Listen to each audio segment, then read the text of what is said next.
ariko bakabageze i Nyarugenge urabona ko ashaka Nyarugenge aje muri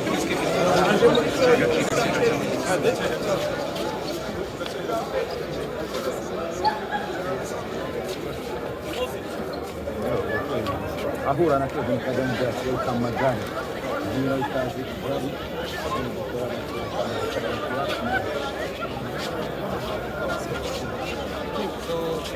batwihanganira arananiwe cyane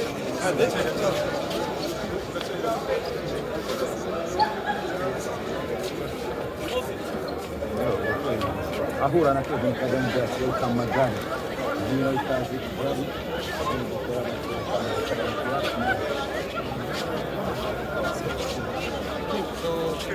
batwihanganira arananiwe cyane ikaze mu mukunda kanwa kuri ibiganiro byacu umunsi ubundi ni Eco Bloom TV ni wa munyamakuru wanyu Mr Muhanzi intare ndi ndahangarwa ndi intore ndi umunyarwanda of course na diaspora ndi umusore ukunda imana igihugu ndetse n'abagituye turi ku isaha isira isambiri hagati ya saa moya n'iminota saa mbiri ziri hafi kuzura neza turi kuri airport birumvikana ni i Kigali International Airport cyangwa se ikibuga cy'indege i Kanombe tukaba twahageze kugira ngo twakire umuhanzi ukomoka mu gihugu cya Tanzania Alikiba imyaka ye igera muri 39 ariko urumva ko umwaka tugiye kusoza basanga agiye kuza 40 ko yavuze ku ya 29 z'ukwezi kwa 11 umwaka w'igihumbi kimwe na 1986 cyangwa 1989 niba nibeshyeho ambabarire ikaze rero kuri ikibuga cy'indege kubera ko tugiye kwakira uyu Alikiba uzaririmba tariki ya 31 muri last night mu gitaramo cya Kevin Kade kizaba gihuriyemo n'abahanzi batandukanye ba hano mu Rwanda barimo Riderman barimo Bulldog ndetse n'abandi bagiye batandukanye uyu Alikiba akaba n'ubundi yarakoranye indirimbo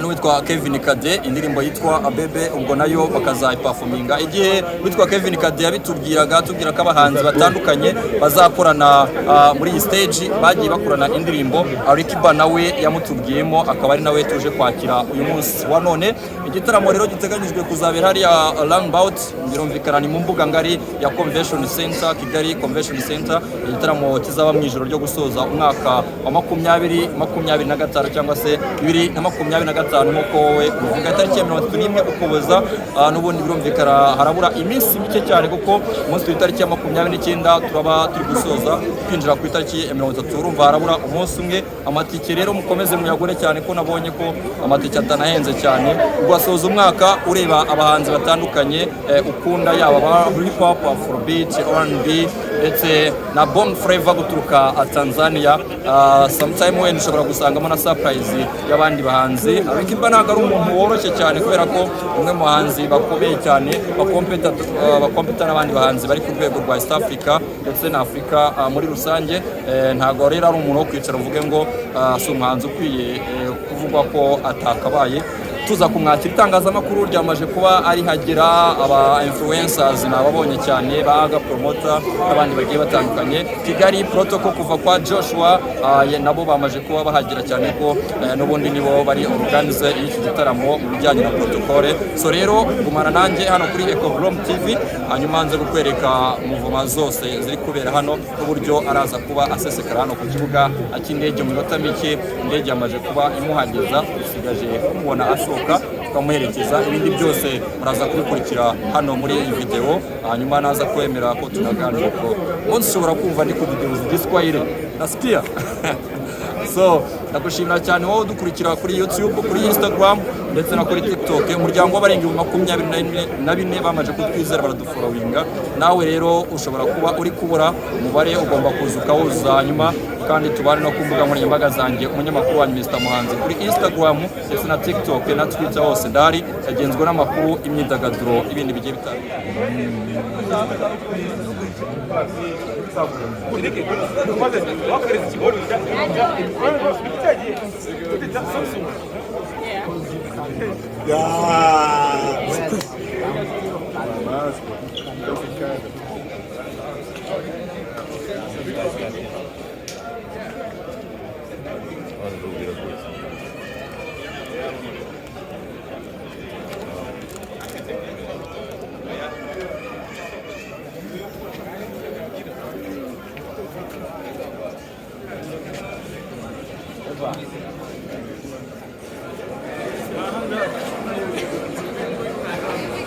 uwo bita ariko bakaba bageze i Nyarugenge urabona ko ashagawe Nyarugenge aje muri kade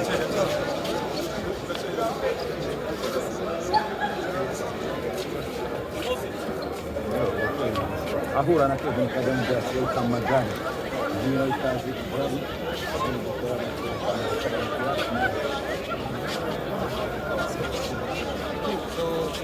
Uratwihanganira arananiwe cyane. You can't say anything to the media? Niambie, sema. Karibu Kigali. Mara yako ya ngapi? Mashabiki watarajia nini? burudani. Nataka kukuambia kitu kimoja. Hapa Rwanda mashabiki vikubwa ni mashabiki yako. Nawaambia nini? Nimefurahi kuwepo hapa. Came to join you guys in the last night of this year, so I'm very excited to be part of it. Thank you so much. Thank you, guys.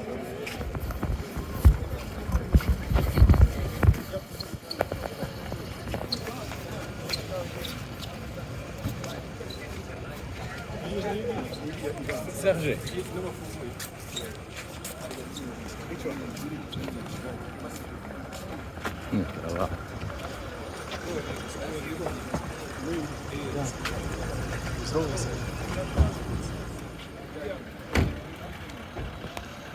Mwizi.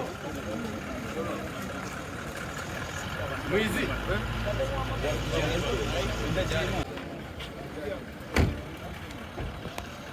Mwizi.